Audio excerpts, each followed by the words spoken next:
संबंध 8वें और 10वें श्लोकों में अधियज्ञ की उपासना का फल, परम दिव्य पुरुष की प्राप्ति।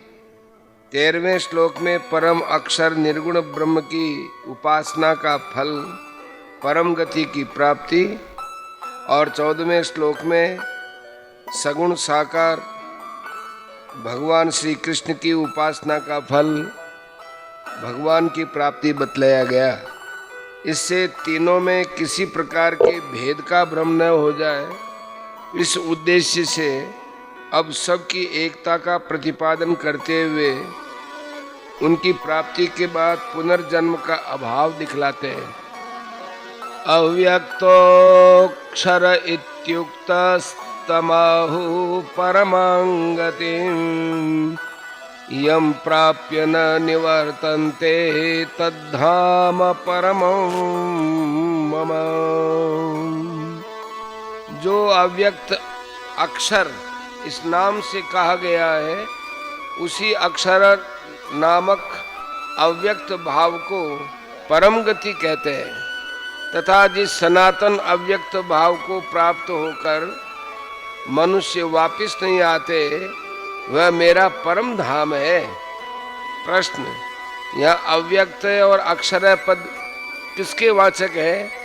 उत्तर, जिसे पूर्व श्लोक में सनातन अव्यक्त भाव के नाम से और 8वें तथा 10वें श्लोकों में परम दिव्य पुरुष के नाम से कहा है, उसी अधियज्ञ पुरुष के वाचक यहाँ अव्यक्त है और अक्षर पद है। प्रश्न, परम गति शब्द किसका वाचक है? उत्तर, यहाँ परम विशेषण होने से ये भाव है कि जो मुक्ति सर्वोत्तम प्राप्य वस्तु है, जिसे प्राप्त कर लेने के बाद और कुछ भी प्राप्त करना शेष नहीं रह जाता, एवं जिसके प्राप्त होते ही संपूर्ण दुखों का सदा के लिए अत्यंत अभाव हो जाता है, उसका नाम परम गति है। इसलिए जिस निर्गुण निराकार परमात्मा को परम अक्षर और ब्रह्म कहते हैं, उसी सच्चिदानंद घन ब्रह्म का वाचक परम गति शब्द है। 8वां अध्याय 13वां श्लोक। प्रश्न, यहाँ परम धाम शब्द किसका वाचक है और उसके साथ अव्यक्त अक्षर तथा परम गति की एकता करने का और जिसे प्राप्त होकर वापिस नहीं आते, इस कथन का क्या अभिप्राय है? उत्तर, भगवान का जो नित्य धाम है, वह भी सच्चिदानंदमय दिव्य चेतन और भगवान का ही स्वरूप होने के कारण वास्तव में भगवान से अभिन्न ही है। अतः यहाँ परम धाम शब्द भगवान के नित्य धाम, उनके स्वरूप एवं भगवत भाव, इन सभी का वाचक है। अभिप्राय यह है कि भगवान के नित्य धाम की, भगवत भाव की और भगवान के स्वरूप की प्राप्ति में कोई वास्तविक भेद नहीं है। इसी तरह अव्यक्त अक्षर की प्राप्ति में तथा परम गति की प्राप्ति में और भगवान की प्राप्ति में भी वस्तुतः कोई भेद नहीं है। इसी बात को समझाने के लिए यह कहा गया है कि जिसको प्राप्त करके मनुष्य नहीं लौटता, वही मेरा परम धाम है। उसी को अव्यक्त अक्षर तथा परम गति भी कहते हैं। साधना के भेद से साधकों की दृष्टि में फल का भेद है, इसी कारण उसका भिन्न भिन्न नाम से वर्णन किया गया है। यथार्थ में वस्तुगत कुछ भी भेद न होने के कारण यहाँ उन सब की एकता दिखलाई गई है। संबंध, इस प्रकार सनातन अव्यक्त पुरुष की परम गति और परम धाम के साथ एकता दिखलाकर अब उस सनातन अव्यक्त परम पुरुष की प्राप्ति का उपाय बतलाते हैं। पुरुषः स परः पार्थ भक्त्या लभ्यस्त्वनन्यया यस्यान्तस्थानि भूतानि येन सर्वमिदं ततम्। हे पार्थ, जिस परमात्मा के अंतर्गत सर्वभूत है और जिस सच्चिदानंद घन परमात्मा से यह सब जगत परिपूर्ण है, वह सनातन अव्यक्त परम पुरुष तो अनन्य भक्ति से ही प्राप्त होने योग्य है। प्रश्न, जिस परमात्मा के अंतर्गत सर्वभूत है और जिस परमात्मा से ये सब जगत परिपूर्ण है, इन दोनों वाक्यों का क्या अभिप्राय है? उत्तर, प्रथम वाक्य से ये समझना चाहिए कि जैसे वायु, तेज, जल और पृथ्वी चारों भूत आकाश के अंतर्गत है, आकाश ही उनका एकमात्र कारण और आधार है, उसी प्रकार समस्त चराचर प्राणी अर्थात सारा जगत परमेश्वर के ही अंतर्गत है, परमेश्वर से उत्पन्न है और परमेश्वर के ही आधार पर स्थित है। दूसरे वाक्य से यह बात समझनी चाहिए कि जिस प्रकार वायु, तेज, जल, पृथ्वी इन सब में आकाश व्याप्त है, उसी प्रकार ये सारा जगत अव्यक्त परमेश्वर से व्याप्त है। यही बात 9वें अध्याय के 4, 5वें और 6 श्लोकों में विस्तार पूर्वक दिखलाई गई है। प्रश्न, परः पुरुष किसका वाचक है? उत्तर, यहाँ परः पुरुष है सर्वव्यापी अधियज्ञ का वाचक है। इसी अध्याय के 8वें, 9वें और 10वें श्लोक में जिस सगुण निराकार की उपासना का प्रकरण है तथा 20वें श्लोक में जिस अव्यक्त पुरुष की बात कही गई है, यह प्रकरण भी उसी की उपासना का है। उसी परमेश्वर में समस्त भूतों की स्थिति और उसी की सब में व्याप्ति बतलाई गई है। प्रश्न, 8वें से 10वें श्लोक तक इस अव्यक्त पुरुष की उपासना का प्रकरण आ चुका है, फिर यह दोबारा लाने का क्या अभिप्राय है?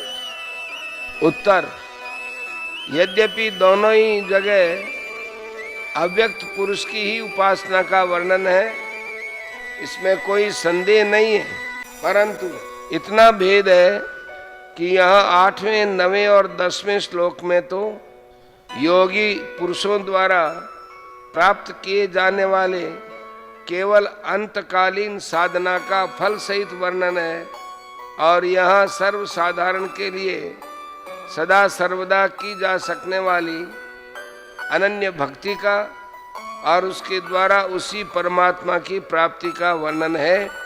इसी अभिप्राय से उस उपासना के प्रकरण को यहाँ पुनः लाया गया है। प्रश्न, अनन्य भक्ति किसको कहते हैं और उसके द्वारा परम पुरुष का प्राप्त होना क्या है? उत्तर, सर्वाधार, सर्वांतर्यामी, सर्वशक्तिमान परमेश्वर में ही सब कुछ समर्पण करके उनके विधान में सदा परम संतुष्ट रहना और सब प्रकार से अनन्य प्रेम पूर्वक नित्य निरंतर उनका स्मरण करना ही अनन्य भक्ति है। इस अनन्य भक्ति के द्वारा साधक अपने उपास्य देव परमेश्वर के गुण, स्वभाव और तत्व को भली भांति जानकर उनमें तन्मय हो जाता है और शीघ्र ही उसका साक्षात्कार करके कृतकृत्य हो जाता है। यही साधक का उस परमेश्वर को प्राप्त कर लेना है। संबंध, अर्जुन के 7वें प्रश्न का उत्तर देते हुए भगवान ने अंतकाल में किस प्रकार मनुष्य परमात्मा को प्राप्त होता है, यह बात भली भांति समझाई। प्रसंगवश ये बात भी कही कि भगवत प्राप्ति न होने पर ब्रह्मलोक तक पहुंचकर भी जीव आवागमन के चक्र से नहीं छूटता, परंतु वहाँ ये बात नहीं कही गई कि जो वापस न लौटने वाले स्थान को प्राप्त होते हैं वे किस रास्ते से और कैसे जाते हैं, तथा इसी प्रकार जो वापस लौटने वाले स्थान को प्राप्त होते हैं वे किस रास्ते से जाते हैं। अतः दोनों मार्गों का वर्णन करने के लिए भगवान प्रस्तावना करते हैं। यत्र काले त्वनावृत्तिमावृत्तिं चैव योगिनः प्रयाता यान्ति तं कालं वक्ष्यामि भरतर्षभ। हे अर्जुन, जिस काल में शरीर त्याग कर गए वे योगी जन तो वापिस नहीं लौटने वाली गति को, और जिस काल में गए वे वापस लौटने वाली गति को ही प्राप्त होते हैं, उस काल को अर्थात दोनों मार्गों को कहूँगा। प्रश्न, यहाँ काल शब्द किसका वाचक है? उत्तर, यहाँ काल शब्द उस मार्ग का वाचक है जिसमें कालाभिमानी भिन्न भिन्न देवताओं का अपनी अपनी सीमा तक अधिकार है। प्रश्न, यहाँ काल शब्द का अर्थ समय मान लिया जाए तो क्या हानि है? उत्तर, 26वें श्लोक में इसी को शुक्ल और कृष्ण दो प्रकार की गति के नाम से, और 27वें श्लोक में श्रुति के नाम से कहा है। वे दोनों ही शब्द मार्गवाचक हैं। इसके सिवा अग्नि ही, ज्योति ही और धूमः पद भी समयवाचक नहीं है। अतएव 24वें और 25वें श्लोकों में आए हुए तत्र शब्द का अर्थ समय मानना उचित नहीं होगा। इसीलिए यहाँ काल शब्द का अर्थ कालाभिमानी देवताओं से संबंध रखने वाला मार्ग मानना ही ठीक है। प्रश्न, यदि यही बात है तो संसार में लोग दिन शुक्ल पक्ष और उत्तरायण के समय मरना अच्छा क्यों समझते हैं? उत्तर, लोगों का समझना भी एक प्रकार से ठीक ही है, क्योंकि उस समय उस कालाभिमानी देवताओं के साथ तत्काल संबंध हो जाता है। अतः उस समय मरने वाला योगी गंतव्य स्थान तक शीघ्र और सुगमता से पहुंच जाता है।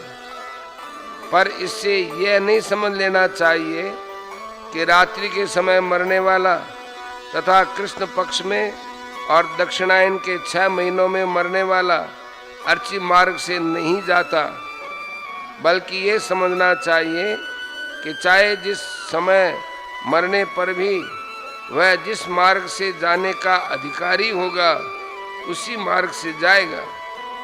इतनी बात अवश्य है, यदि अर्ची मार्ग का अधिकारी रात्रि में मरेगा तो उसका दिन के अभिमानी देवताओं के साथ संबंध दिन के उदय होने पर ही होगा।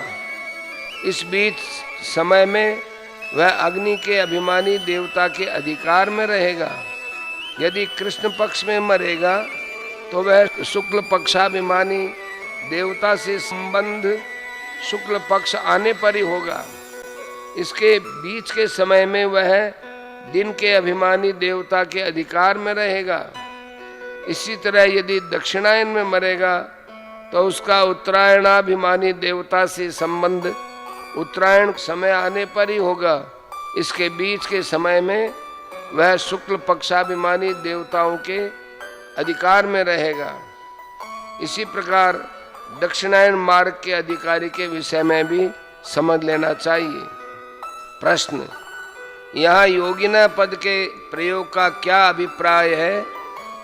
उत्तर, योगिना पद के प्रयोग से ये बात समझनी चाहिए कि जो साधारण मनुष्य इसी लोक में एक योनि से दूसरी योनि में बदलने वाले हैं या जो नरकादि में जाने वाले हैं, उनकी गति का यहाँ वर्णन नहीं है।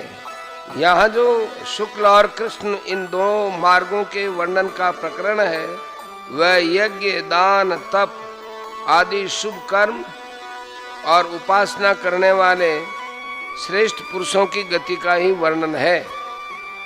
प्रश्न, प्रयाता पद का क्या अभिप्राय है और भगवान ने यहाँ वक्ष्यामि पद से क्या कहने की प्रतिज्ञा की है? उत्तर, प्रयाता पद जाने वाले का वाचक है।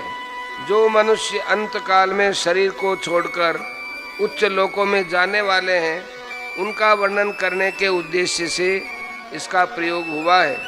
जिस रास्ते से गया हुआ मनुष्य वापस नहीं लौटता और जिस रास्ते से गया हुआ वापस लौटता है, इन दोनों रास्तों का क्या भेद है?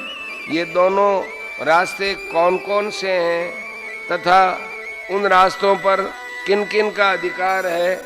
वक्ष्यामि पद से भगवान ने इन सब बातों के कहने की प्रतिज्ञा की है। संबंध, पूर्व श्लोकों में जिन दो मार्गों का वर्णन करने की प्रतिज्ञा की गई, उनमें से जिस मार्ग से गए हुए साधक वापस नहीं लौटते, उसका वर्णन पहले किया जाता है। अग्निर्ज्योतिरः शुक्लः षण्मासा उत्तरायणम् तत्र प्रयाता गच्छन्ति ब्रह्मविदो जनाः। जिस मार्ग में ज्योतिर्मय अग्नि अभिमानी देवता है, दिन का अभिमानी देवता है, शुक्ल पक्ष का अभिमानी देवता है और उत्तरायण के 6 महीनों का अभिमानी देवता है, उस मार्ग में मरकर गए वे ब्रह्मवेत्ता योगी जन उपर्युक्त देवताओं द्वारा क्रम से ले जाए जाकर ब्रह्म को प्राप्त होते हैं। प्रश्न, ज्योति और अग्नि ये दोनों पद किस देवता के वाचक हैं तथा उस देवता का स्वरूप क्या है? उक्त मार्ग में उसका कितना अधिकार है और वह इस विषय में क्या करता है? उत्तर, यहाँ ज्योति पद अग्नि का विशेषण है और अग्नि पद अग्नि अभिमानी देवता का वाचक है। उपनिषदों में इसी देवता को अर्ची कहा गया है। उसका स्वरूप दिव्य प्रकाशमय और पृथ्वी के ऊपर समुद्र सहित सब देश में उसका अधिकार है तथा उत्तरायण मार्ग में जाने वाले अधिकारी का दिन के अभिमानी देवता से संबंध करा देना ही इसका काम है। उत्तरायण मार्ग से जाने वाला जो उपासक रात्रि में शरीर त्याग करता है, उसे वह रात भर अपने अधिकार में रखकर दिन के उदय होने पर दिन के अभिमानी देवता के अधीन करा देता है और दिन में मरता है तो उसे तुरंत ही दिन के अभिमानी देवता को सौंप देता है। प्रश्न, यह पद किस देवता का वाचक है? इसका क्या स्वरूप है? उसका कहाँ तक अधिकार है? वह इस विषय में क्या करता है? उत्तर, यह पद दिन के अभिमानी देवता का वाचक है। इसका स्वरूप अग्नि अभिमानी देवता की अपेक्षा बहुत अधिक दिव्य प्रकाशमय है। जहाँ तक पृथ्वी लोक की सीमा है, अर्थात जितनी दूर तक आकाश में पृथ्वी के वायुमंडल का संबंध है, वहाँ तक इसका अधिकार है और उत्तरायण मार्ग में जाने वाले उपासक को शुक्ल पक्ष के अभिमानी देवता से संबंध करा देना ही इसका काम है। अभिप्राय यह है कि उपासक यदि कृष्ण पक्ष में मरता है तो शुक्ल पक्ष आने तक उसे वह अपने अधिकार में रखकर, और यदि शुक्ल पक्ष में मरता है तो तुरंत वे अपनी सीमा तक ले जाकर उसे शुक्ल पक्ष के अभिमानी देवता के अधीन कर देता है। प्रश्न, यहाँ शुक्ल पद किस देवता का वाचक है? उसका कैसा स्वरूप है? कहाँ तक अधिकार है एवं क्या काम है? उत्तर, पहले के भांति शुक्ल पद भी शुक्ल पक्षाभिमानी देवता का ही वाचक है। इसका स्वरूप दिन के अभिमानी देवता से भी अधिक दिव्य प्रकाशमय है।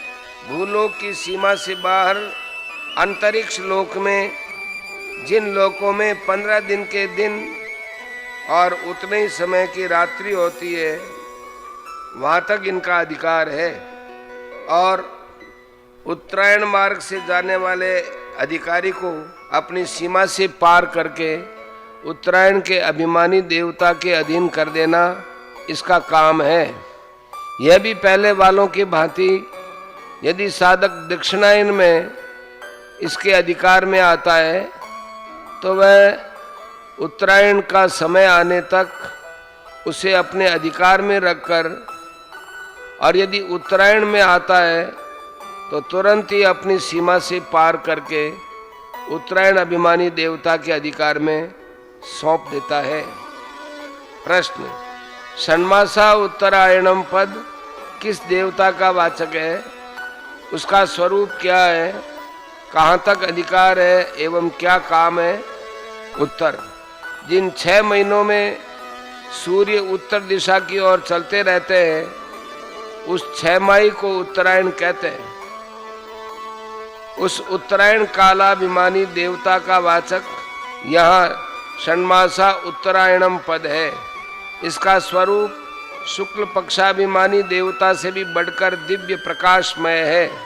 अंतरिक्ष लोक के ऊपर जिन लोकों में 6 महीने के दिन और उतने ही समय की रात्रि होती है वहां तक इसका अधिकार है, और उत्तरायण मार्ग से परम धाम को जाने वाले अधिकारी को अपनी सीमा से पार करके उपनिषदों में वर्णित संवत्सर के अभिमानी देवता के पास पहुंचा देना इसका काम है। वहां से आगे संवत्सर का अभिमानी देवता उसे सूर्य लोक में पहुंचा देता है। वहां से क्रमशः आदित्याभिमानी देवता चंद्राभिमानी देवता के अधिकार में और वह विद्युत अभिमानी देवता के अधिकार में पहुंचा देता है। फिर वहां पर भगवान के परम धाम से भगवान के पार्षद आकर उसे परम धाम ले जाते हैं और तब उसका भगवान से मिलन हो जाता है। ध्यान रहे, इस वर्णन में आया हुआ चंद्र शब्द हमें दिखने वाले चंद्र लोक का और इसके अभिमानी देवता का वाचक नहीं है। प्रश्न, यहाँ ब्रह्म विदय पद कौन से मनुष्यों का वाचक है? उत्तर, यहाँ ब्रह्म विदय पद निर्गुण ब्रह्म के तत्व को या सगुण परमेश्वर के गुण, प्रभाव, तत्व और स्वरूप को शास्त्र और आचार्यों के आदेशानुसार श्रद्धा पूर्वक परोक्ष भाव से जानने वाले उपासकों का तथा निष्काम भाव से कर्म करने वाले कर्मयोगियों का वाचक है।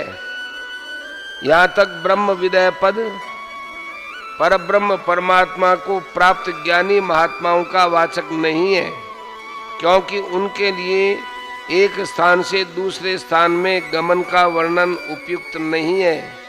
श्रुति में भी कहा है, न तस्य प्राणाः युत्क्रामन्ति अत्रैव समवलीयन्ते ब्रह्मैव सन् ब्रह्माप्येति।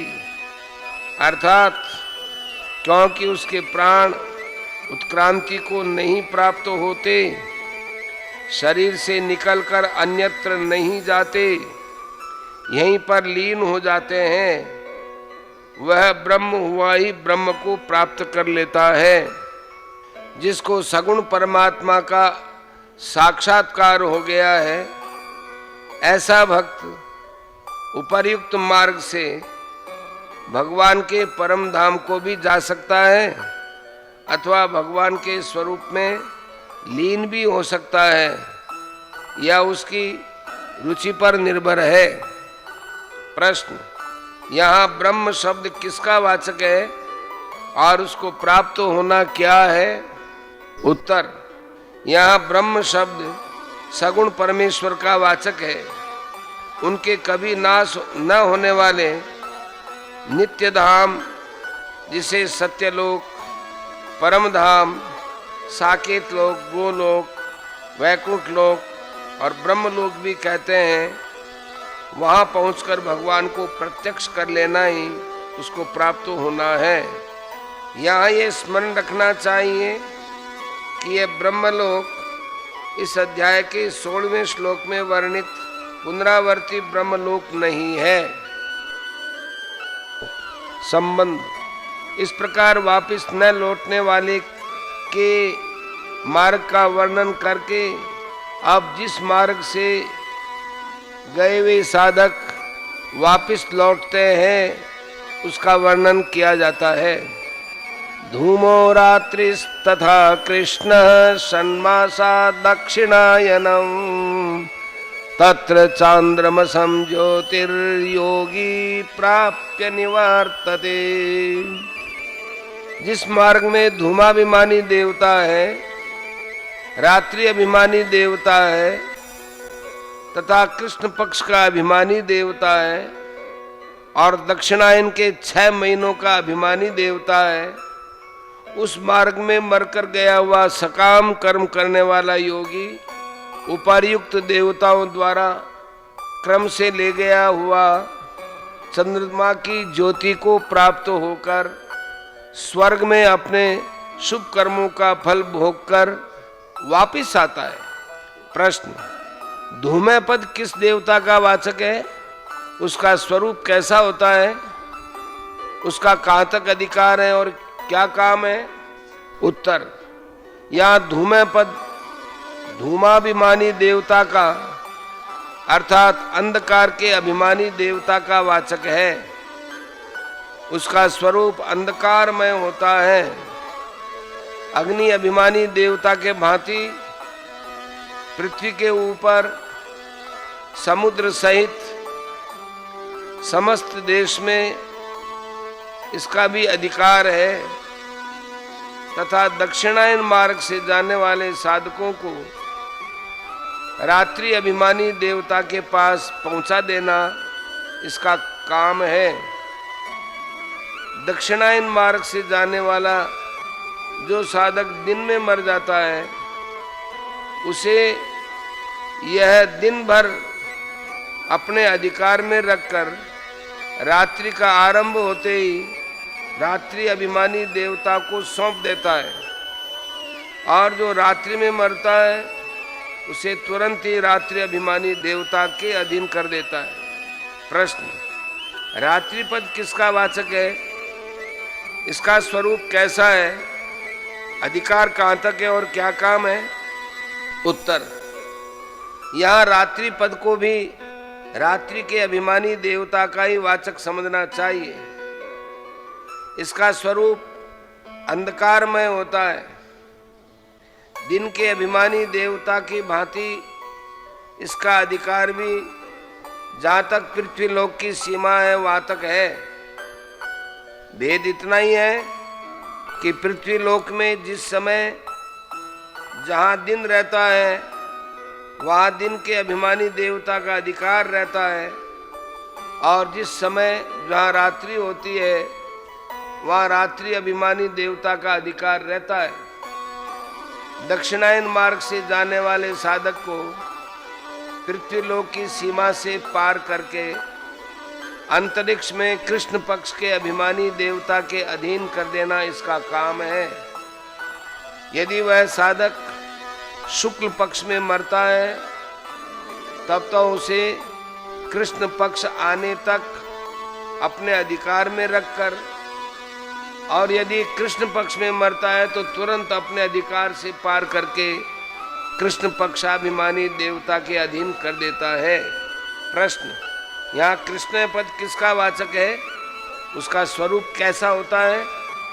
कहाँ तक अधिकार है और क्या काम है? उत्तर, कृष्ण पक्षाभिमानी देवता का वाचक यहाँ कृष्ण पद है। इसका स्वरूप भी अंधकारमय होता है। पृथ्वी मंडल की सीमा के बाहर अंतरिक्ष लोक में जहाँ तक 15 दिन का दिन और उतने ही समय की रात्रि होती है वहाँ तक इसका भी अधिकार है। भेद इतना ही है कि जिस समय जहाँ उस लोक में शुक्ल पक्ष रहता है वहाँ शुक्ल पक्षाभिमानी देवता का अधिकार रहता है और जहाँ कृष्ण पक्ष रहता है वहां कृष्ण पक्षाभिमानी देवता का अधिकार रहता है। दक्षिणायन मार्ग से स्वर्ग में जाने वाले साधक को दक्षिणायनाभिमानी देवता के अधीन कर देना इसका काम है। जो दक्षिणायन मार्ग का अधिकारी साधक उत्तरायण के समय इसके अधिकार में आता है, उसे दक्षिणायन का समय आने तक अपने अधिकार में रखकर, और जो दक्षिणायन के समय आता है उसे तुरंत ही वह अपने अधिकार से पार करके दक्षिणायनाभिमानी देवता के पास पहुंचा देता है। प्रश्न, यहाँ षण्मासा दक्षिणायनम पद किसका वाचक है? इसका स्वरूप कैसा है? कहां तक अधिकार है और क्या काम है? उत्तर, जिन 6 महीनों में सूर्य दक्षिण दिशा की ओर चलते हैं उन 6 माही को दक्षिणायन कहते हैं। इसके अभिमानी देवता का वाचक यहाँ दक्षिणायनम पद है। इसका स्वरूप भी अंधकारमय होता है। अंतरिक्ष लोक के ऊपर जिन लोकों में 6 महीने का दिन और 6 महीने की रात्रि होती है, वहां तक इनका भी अधिकार है। भेद इतना ही है कि उत्तरायण के 6 महीनों में उसके अभिमानी देवता का वहां अधिकार रहता है और दक्षिणायन के 6 महीनों में इसका अधिकार रहता है। दक्षिणायन मार्ग से स्वर्ग में जाने वाले साधकों को अपने अधिकार से पार करके उपनिषदों में वर्णित पितृलोकाभिमानी देवता के अधिकार में पहुंचा देना इसका काम है। वहां से पितृलोकाभिमानी देवता साधक को आकाशाभिमानी देवता के पास, और वह आकाशाभिमानी देवता चंद्रमा के लोक में पहुंचा देता है। यहाँ चंद्रमा का लोक उपलक्षण मात्र है। अतः ब्रह्मा के लोक तक जितने भी पुनरागमनशील लोक हैं, चंद्रलोक से उन सभी को समझ लेना चाहिए। ध्यान रहे, उपनिषदों में वर्णित यह पितृलोक वह पितृलोक नहीं है जो अंतरिक्ष के अंतर्गत है और जहाँ 15 दिन का दिन और उतने ही समय की रात्रि होती है। प्रश्न, दक्षिणायन मार्ग से जाने वाले को योगी क्यों कहते हैं? उत्तर, स्वर्गादि के लिए पुण्य कर्म करने वाला पुरुष भी अपनी ऐहिक भोगों की प्रवृत्ति का निरोध करता है। इस दृष्टि से उसे भी योगी कहना उचित है। इसके सिवा योग भ्रष्ट पुरुष भी इस मार्ग से स्वर्ग में जाकर वहां कुछ काल तक निवास करके वापस लौटते हैं। वे भी इसी मार्ग से जाने वालों में हैं। अतः उनको योगी कहना उचित ही है। यहाँ योगी शब्द का प्रयोग करके यह बात भी दिखलाई गई है कि यह मार्ग पाप कर्म करने वाले तामस मनुष्यों के लिए नहीं है। उच्च लोकों की प्राप्ति के अधिकारी शास्त्रीय कर्म करने वाले पुरुषों के लिए ही है। जैसा कि दूसरे अध्याय के 42, 43, 44 तथा 9वें अध्याय के 20, 21 आदि श्लोकों में कहा है।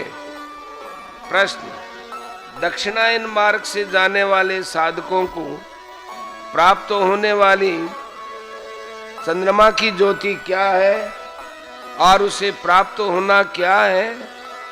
उत्तर, चंद्रमा के लोक में उसके अभिमानी देवता का स्वरूप शीतल प्रकाशमय और उसी के जैसे प्रकाशमय स्वरूप का नाम ज्योति है। और वैसे ही स्वरूप को प्राप्त हो जाना चंद्रमा की ज्योति को प्राप्त होना है। यहाँ जाने वाला साधक उस लोक में शीतल प्रकाशमय दिव्य देव शरीर पाकर अपने पुण्य कर्मों के फलस्वरूप दिव्य भोगों को भोगता है। प्रश्न, उक्त चंद्रमा की ज्योति को प्राप्त होकर वापस लौटना क्या है और वह साधक वहां से किस मार्ग से किस प्रकार वापस लौटता है? उत्तर, वहां रहने का नियत समय समाप्त हो जाने पर इस मृत्यु लोक में वापस आ जाना ही वहां से लौटना है। जिन कर्मों के फलस्वरूप स्वर्ग और वहां के भोग प्राप्त होते हैं, उनका भोग समाप्त हो जाने से जब वे क्षीण हो जाते हैं, तब प्राणी को बाध्य होकर वहां से लौटना पड़ता है। वह चंद्रलोक से आकाश में जाता है, वहां से वायु रूप होता है, फिर धूम के आकार में परिणित हो जाता है, धूम से बदल में आता है, बदल से मेघ बनता है, इसके अनंतर जल के रूप में पृथ्वी पर बरसता है। वहां गेहूं, जौ, तिल, उड़द आदि बीजों में या वनस्पतियों में प्रविष्ट होता है। उनके द्वारा पुरुष के वीर्य में प्रविष्ट होकर स्त्री की योनि में सींचा जाता है और अपने कर्मानुसार योनि को प्राप्त होकर जन्म ग्रहण करता है। ये सब बातें छांदोग्य उपनिषद, बृहदारण्यक उपनिषद में कहा है। संबंध, इस प्रकार उत्तरायण और दक्षिणायन दोनों मार्गों का वर्णन करके अब उन दोनों को सनातन मार्ग बतलाकर इस विषय का उपसंहार करते हैं। शुक्ल कृष्णे गति हेते जगतः शाश्वते मते एकया यात्यनावृत्ति मन्यया वर्तते पुनः। क्योंकि जगत के ये दो प्रकार के शुक्ल और कृष्ण अर्थात देवयान और पितृयान मार्ग सनातन माने गए हैं। इनमें एक के द्वारा गया हुआ जिससे वापस नहीं लौटता, उस परम गति को प्राप्त होता है, और दूसरे के द्वारा गया हुआ फिर वापस आता है अर्थात जन्म मृत्यु को प्राप्त होता है। प्रश्न, यह जगतः पद किसका वाचक है और दोनों गतियों के साथ उसका क्या संबंध है, एवं इन दोनों मार्गों को शाश्वत कहने का क्या अभिप्राय है? उत्तर, यहाँ जगतः पद ऊपर नीचे के लोकों में विचरण करने वाले समस्त चराचर प्राणियों का वाचक है, क्योंकि सभी प्राणी अधिकार प्राप्त होने पर दोनों मार्गों के द्वारा गमन करते हैं। 84 लाख योनियों में भटकते भटकते कभी न कभी भगवान दया करके जीव मात्र को मनुष्य शरीर देकर अपने तथा देवताओं के लोकों में जाने का सुअवसर देते हैं। उस समय यदि वह जीवन का सदुपयोग करे तो दोनों में से किसी एक मार्ग के द्वारा गंतव्य स्थान को अवश्य प्राप्त कर सकता है। अतः प्रकारांतर से प्राणी मात्र के साथ इन दोनों मार्गों का संबंध है। ये मार्ग सदा से ही समस्त प्राणियों के लिए है और सदैव रहेंगे, इसलिए इनको शाश्वत कहा है। यद्यपि महाप्रलय में जब समस्त लोग भगवान में लीन हो जाते हैं, उस समय ये मार्ग और उनके देवता भी लीन हो जाते हैं, तथापि जब पुनः सृष्टि प्रारंभ होती है तब पूर्व के भांति ही इनका पुनः निर्माण हो जाता है। अतः इनको शाश्वत कहने में कोई आपत्ति नहीं है। प्रश्न, इन मार्गों के शुक्ल और कृष्ण नाम देने का क्या अभिप्राय है? उत्तर, परमेश्वर के परम धाम में जाने का जो मार्ग है वह प्रकाशमय है, दिव्य है। उसके अधिष्ठात्री देवता भी सब प्रकाशमय है और उसमें गमन करने वाले के अंतःकरण में भी सदा ही ज्ञान का प्रकाश रहता है। इसलिए इस मार्ग का नाम शुक्ल रखा गया है। और जो ब्रह्मा के लोक तक समस्त लोकों में जाने का मार्ग है वह शुक्ल मार्ग की अपेक्षा अंधकार युक्त है। उसके अधिष्ठात्री देवता भी अंधकार स्वरूप है तथा उसमें गमन करने वाले लोग भी अज्ञान से मोहित रहते हैं। इसलिए उस मार्ग का नाम कृष्ण रखा गया है। प्रश्न, अनावृत्ति शब्द किसका वाचक है और उसके प्रयोग का यहाँ क्या अभिप्राय है? उत्तर, वहां जाकर साधक वापिस नहीं लौटता। जो भगवान का परम धाम है उसी का वाचक यहाँ अनावृत्ति शब्द है।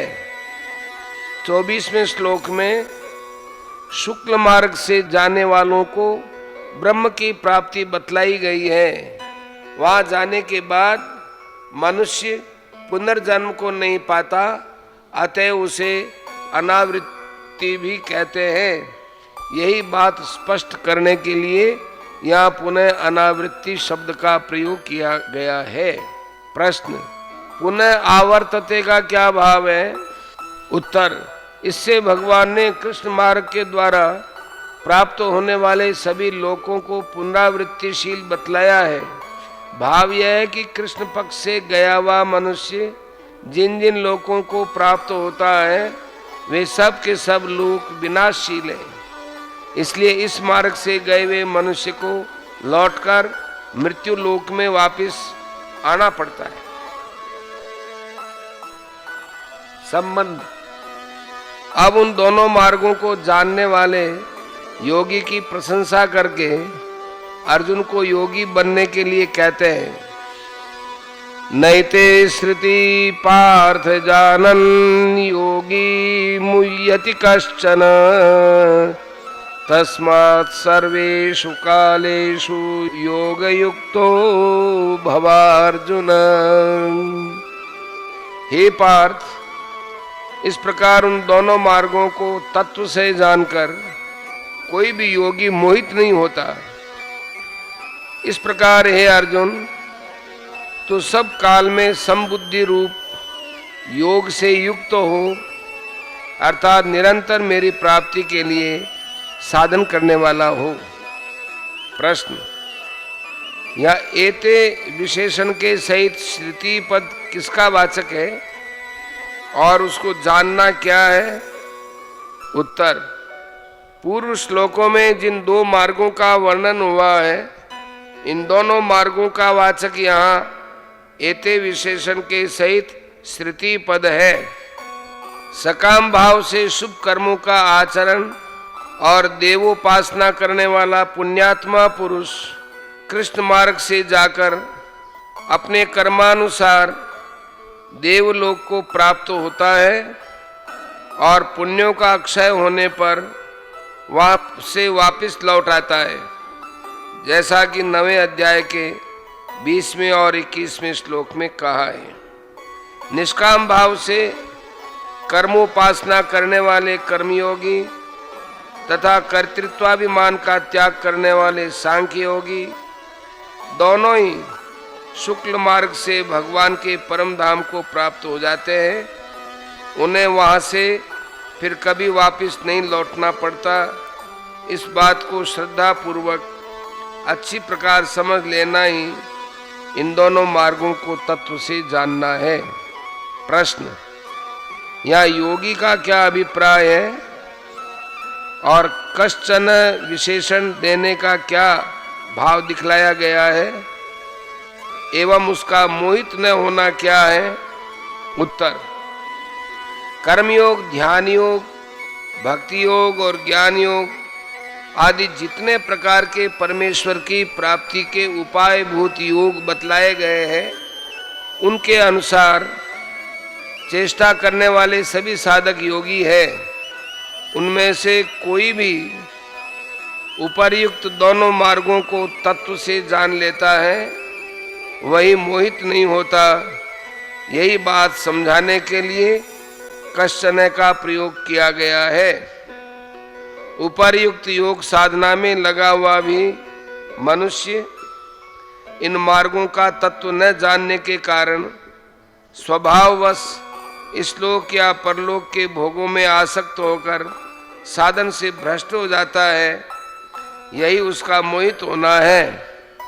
किंतु जो इन दोनों मार्गों को तत्व से जानता है, वह फिर ब्रह्मलोक पर्यंत समस्त लोकों के भोगों को नाशवान और तुच्छ समझ लेने के कारण किसी भी प्रकार के भोगों में आसक्त नहीं होता एवं निरंतर परमेश्वर की प्राप्ति के ही साधन में लगा रहता है। यही उसका मोहित न होना है। प्रश्न, यहाँ तस्मात् पद से क्या ध्वनि निकलती है और अर्जुन को सब समय योग युक्त होने के लिए कहने का क्या अभिप्राय है? उत्तर, यहाँ तस्मात् पद से भगवान यह ध्वनित कर रहे हैं कि भगवत प्राप्ति के साधन रूप योग का इतना महत्व है कि उससे युक्त रहने वाला योगी दोनों मार्गों का तत्व भली भांति समझ लेने के कारण किसी प्रकार के भी भोगों में आसक्त होकर मोहित नहीं होता। इसलिए तुम भी सदा सर्वदा योग युक्त हो जाओ। केवल मेरी ही प्राप्ति के लिए निरंतर भक्ति प्रधान कर्म योग में श्रद्धा पूर्वक तत्पर रहो। इस अध्याय के 7वें श्लोक में भी भगवान ने ऐसी आज्ञा दी है, क्योंकि अर्जुन इसके अधिकारी थे। यहाँ भगवान ने जो अर्जुन को सब काल में योग युक्त होने के लिए कहा है, उसका ये भाव है कि मनुष्य जीवन बहुत थोड़े दिनों का है और मृत्यु का कुछ भी पता नहीं है कि कब आ जाए। यदि अपने जीवन के प्रत्येक क्षण को साधन में लगाए रखने का प्रयत्न नहीं किया गया तो साधन बीच बीच में छूटता रहेगा और यदि कहीं साधनहीन अवस्था में मृत्यु हो जाएगी तो योग भ्रष्ट होकर पुनः जन्म ग्रहण करना पड़ेगा। अतएव मनुष्य को भगवत प्राप्ति के साधन में नित्य निरंतर लगे रहना चाहिए। संबंध, भगवान ने अर्जुन को योग युक्त होने के लिए कहा। अब योग युक्त पुरुष की महिमा और इस अध्याय में वर्णित रहस्य को समझकर उसके अनुसार साधन करने का फल बतलाते हुए इस अध्याय का उपसंहार करते हैं। वेदेषु यज्ञेषु तपस्सु चैव दानेषु यत् पुण्यफलं प्रदिष्टम् अत्येति तत्सर्वमिदं विदित्वा योगी परं स्थानमुपैति चाद्यम्। योगी पुरुष इस रहस्य को तत्व से जानकर वेदों के पढ़ने में और यज्ञ तप और दानादि के करने में जो पुण्य फल कहा है उस सब को निस्संदेह उल्लंघन कर जाता है और सनातन परम पद को प्राप्त हो जाता है। प्रश्न, यहाँ योगी किसका वाचक है? उत्तर, भगवत प्राप्ति के लिए जितने प्रकार के साधन बतलाए गए हैं उनमें से किसी भी साधन में श्रद्धा भक्ति पूर्वक निरंतर लगे रहने वाले पुरुष का वाचक यहाँ योगी है। प्रश्न, इदम पद किसका वाचक है और उसको तत्व से जानना क्या है? उत्तर, इस अध्याय में वर्णित समस्त उपदेश का वाचक यहाँ इदम पद है और इसमें दी हुई शिक्षा को अर्थात भगवान के सगुण निर्गुण और साकार निराकार स्वरूप की उपासना को, भगवान के गुण प्रभाव और बाहात्म्य को एवं किस प्रकार साधन करने से मनुष्य परमात्मा को प्राप्त कर सकता है, कहाँ जाकर मनुष्य को लौटना पड़ता है और कहाँ पहुँच जाने के बाद पुनर्जन्म नहीं होता, इत्यादि जितनी बातें इस अध्याय में बतलाई गई हैं, उन सबको भली भांति समझ लेना ही उसे तत्व से जानना है। प्रश्न, यह वेद, यज्ञ, तप और दान शब्द किनके वाचक हैं? उनका पुण्य फल क्या है और उसे उल्लंघन करना क्या है? उत्तर, यह वेद शब्द अंगों सहित चारों वेदों का और उनके अनुकूल समस्त शास्त्रों का, यज्ञ शास्त्र विहित पूजन हवन आदि सब प्रकार के यज्ञों का, तप व्रत उपवास इंद्रिय संयम स्वधर्म पालन आदि सभी प्रकार के शास्त्र विहित तपों का, और दान अन्नदान विद्यादान क्षेत्रदान आदि सब प्रकार के शास्त्र विहित दान एवं परोपकार का वाचक है। श्रद्धा भक्ति पूर्वक सकाम भाव से वेद शास्त्रों का स्वाध्याय तथा यज्ञ दान और तप आदि शुभ कर्मों का अनुष्ठान करने से जो पुण्य संचय होता है, उस पुण्य का नाम जो ब्रह्मलोक पर्यंत भिन्न भिन्न देवलोकों की और वहाँ के भोगों की प्राप्ति रूप फल वेद शास्त्रों में बतलाया गया है, वही पुण्य फल है।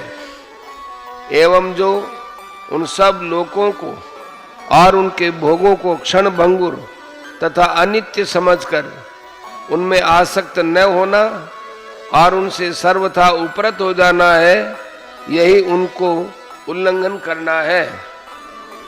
प्रश्न, आद्यम और परम विशेषण के सहित स्थानम पद किसका वाचक है और उसे प्राप्त होना क्या है?